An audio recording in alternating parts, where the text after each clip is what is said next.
Здравствуйте. Мы находимся на озере, на котором попытаемся поймать карася. Озеро находится недалеко от города Якутска, километрах в 40. Обычно сетеподлет ставят 2 или 3 даже людей. Я попытаюсь поставить 1. И покажу вам, как это можно сделать.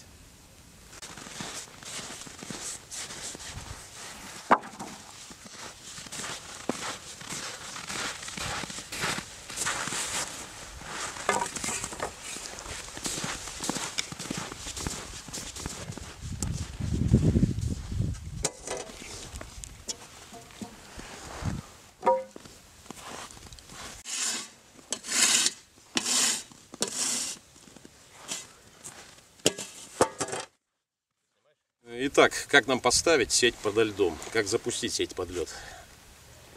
В принципе, ничего тут сложного. Нужно сначала лишь пропустить веревку подо льдом, а затем, привязав сеть к веревке, просто ее тянуть, да и все. Принцип, в общем, лучше 1 раз увидеть, чем 100 раз услышать. Для этого мне понадобятся такие нехитрые инструменты. Шест, так называемый прогон. Вот такой деревянный прогон, за который мы подвяжем веревку. За толстый край этого шеста мы привяжем веревку, за которую впоследствии привяжется сеть. Также нам понадобится, чтобы двигать прогон, рогатина, пишня для долбления льда, ну и, соответственно, лопата для убирания крошки льда, веревка, ну и топор нам тоже пригодится.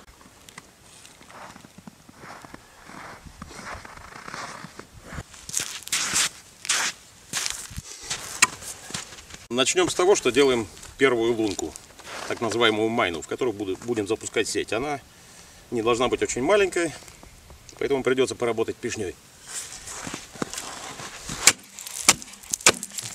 Это, конечно, можно было сделать бы пишней, но на это уйдет очень много времени.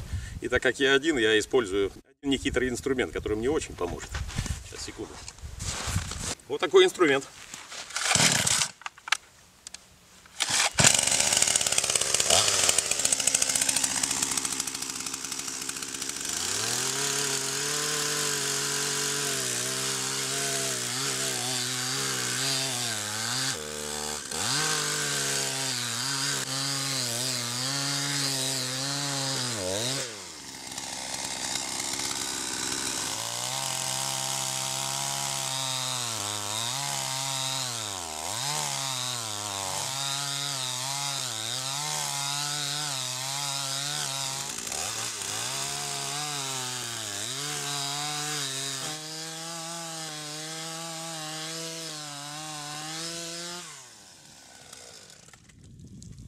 С пишней бы пришлось работать намного дольше.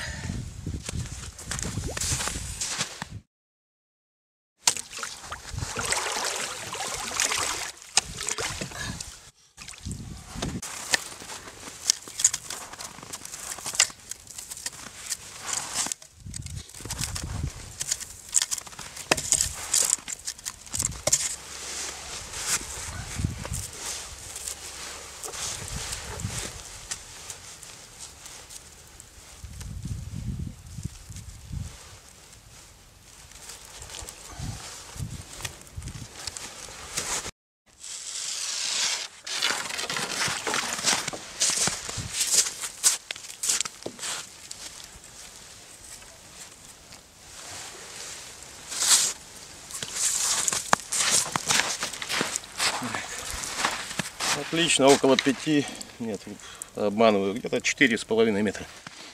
Ну что ж, начнем.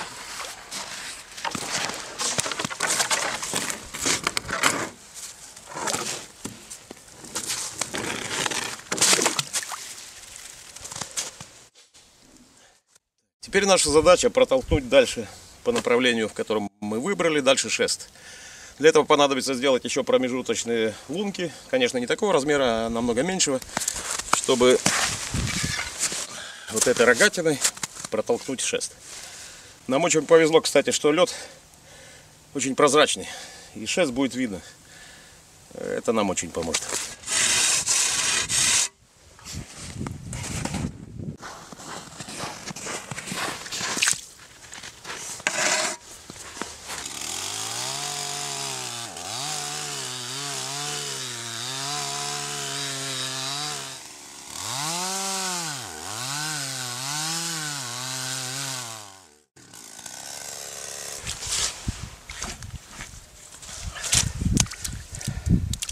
Вот такой толщины лед. 22 октября у нас в Якутии.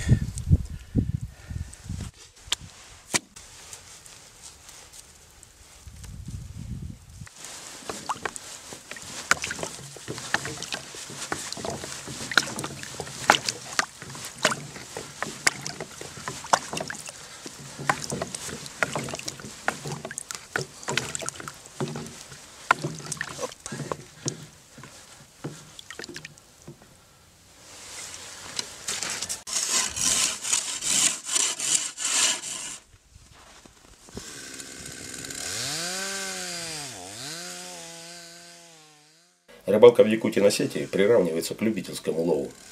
В разрешенный период сезона с определенной длиной сети и размером ячеи может ловить рыбу любой из жителей Якутии. Достаточно лишь приобрести лицензию на вылов, разрешенных законодательством обитателей озер и рек. Другими словами, ловля сетью – вполне законное мероприятие.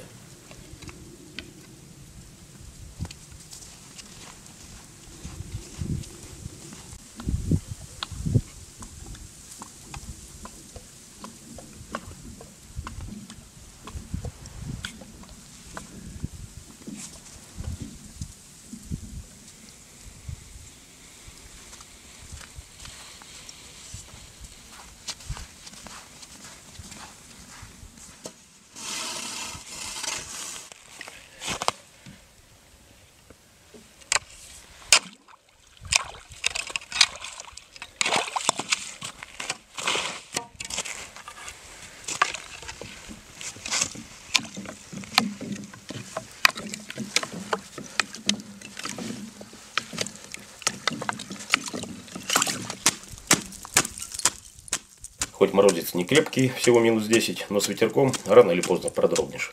А когда пешня под рукой, почему бы не погреться? Не такой уж он и толстый.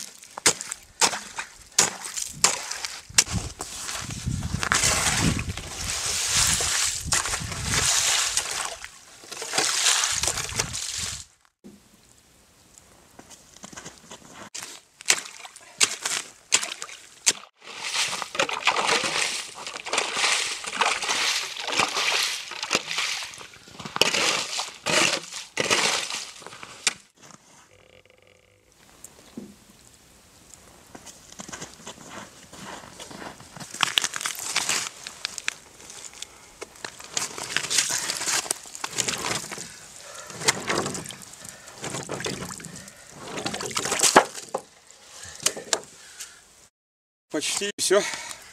Пропустили мы прогон с одной майны к другой.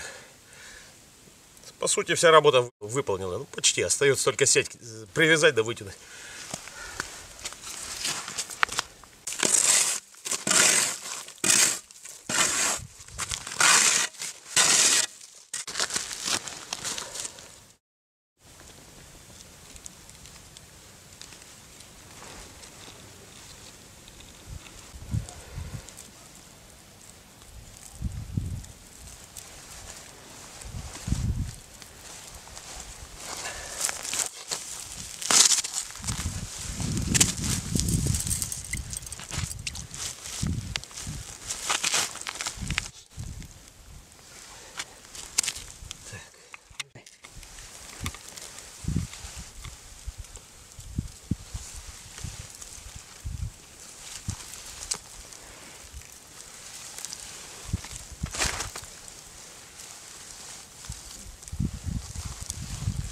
Только так, никак иначе одному сеть поставить.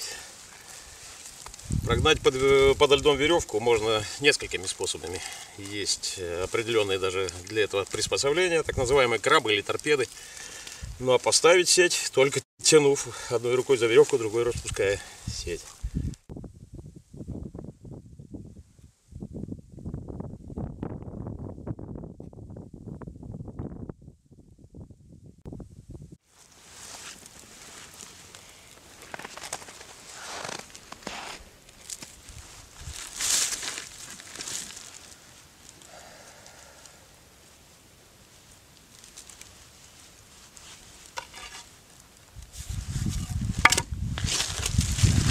Пока это не все. Еще не все. Вырубим.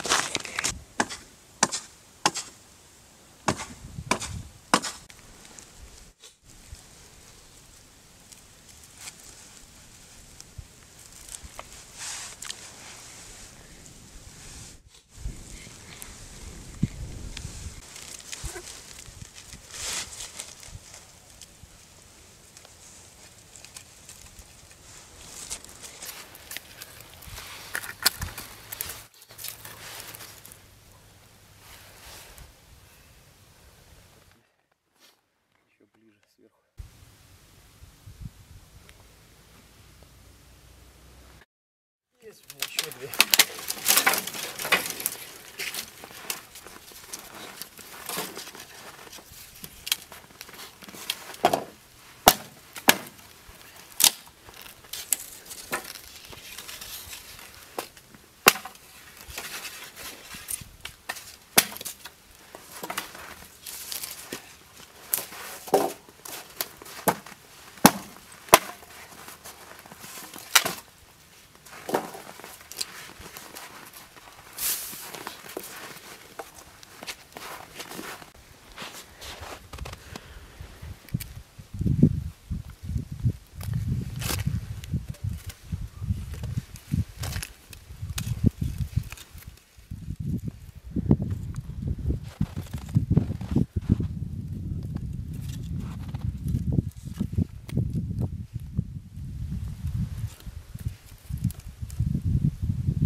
Вот у нас сеть и стоит.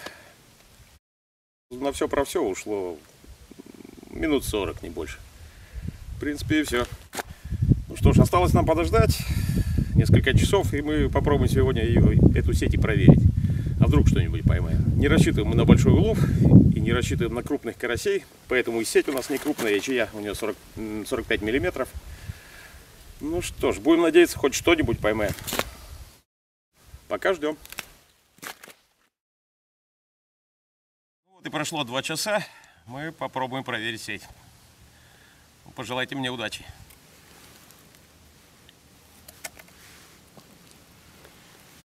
Снова привязываем веревку, нашу длинную веревку, которая затем нам поможет поставить сеть опять. Приступим.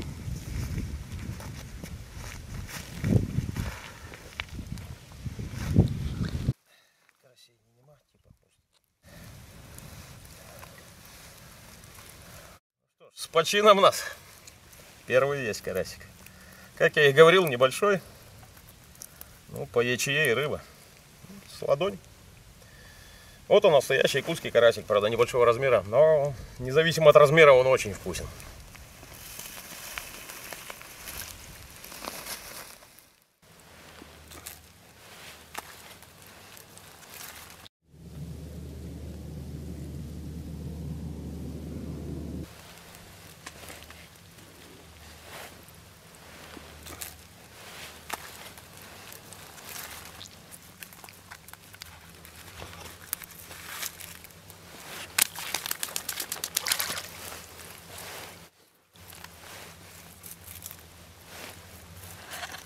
Нужно признаться, ставил сети одну, а проверяю другую. Пришлось сделать так, чтобы спасти сюжет. Первая легла на огромную корягу, а их в этом озере очень много. Вся изорванная сеть отправилась в костер. Пришлось потратить время на постановку другой и еще 2 часа ждать. Начинаю с иронией относиться к людям, которые считают ловлю рыбы сетями скучным и неспортивным времяпрепровождением.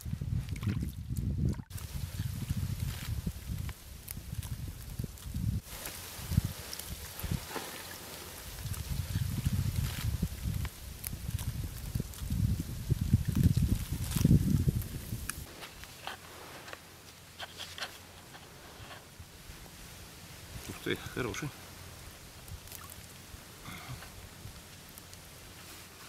Это уже почти трофей.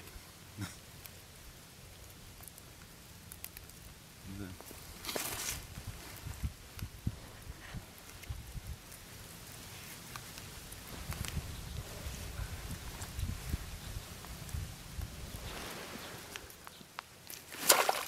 Вот.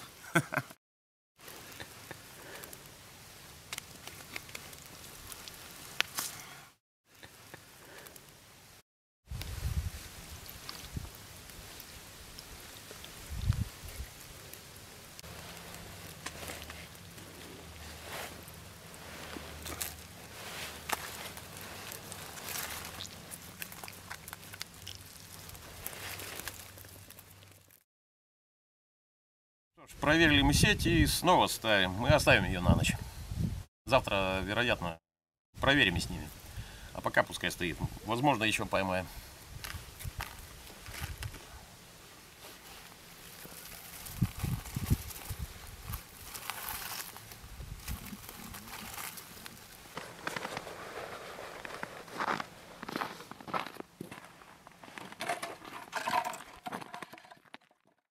Вы, наверное, обратили внимание, когда я проверял сеть, я работал руками без перчаток. Вы понимаете, что это не особо комфортно, это холодно. Все ничего, если у вас есть вот такая вещь. Это грелка для рук. Очень комфортная штука, очень приятная, когда вы находитесь на льду, на морозе. Покажу вам поближе ее. Такой вот небольшой футляр, немножко похож на портсигар. Как он устроен, сейчас покажу. Не обращайте внимания на то, что он такой боевой. Эта грелка все-таки работала. Суть этой грелки заключается в тлении вот этого уголька, вот этого угольного картриджа. Нужно поджечь просто картридж по краям. Если вы его подожгете с обоих краев, ваша грелка будет работать намного эффективнее. Вот таким образом он тлеет. Этого картриджа должно хватить часа на 4. За свои руки вы можете не волноваться в течение этого времени. Такой подожженный картридж просто вкладывается в нашу грелку, и надежный замок ее запирает. Самопроизвольно она не откроется никогда. Это очень надежная вещь, очень комфортная на зимней рыбалке. Советую. Прошли сутки, как стоит наша сеть. Проверим. Надеюсь, что что-то поймаем.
Это обычный карась для наших мест в пригороде Якутска. Можно побольше поймать, но сейчас большие караси довольно большая редкость. Тем не менее, мы поймали немного рыбы. Кстати, еще один. Парочка даже. 3 даже.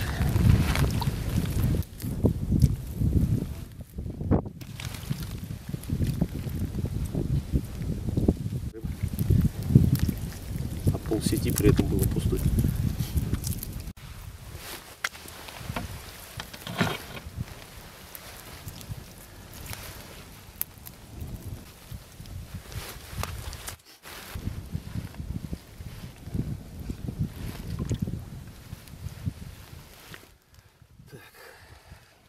Вот и закончилась наша сеть и наша рыбалка. Поймали немного, но поймали. Чуть попозже покажу. А пока я соберу сеть. Вчера эта сеть за 2 часа поймала 8 карасей и за сутки 8. Интересно. Но этого улова вполне достаточно, чтобы угостить родных свежей рыбкой. К чему жадничать? Да и суть нашего видео не в том, чтобы поймать побольше, а чтобы показать, как можно одному человеку поставить сеть под лед. Что я и сделал. До свидания.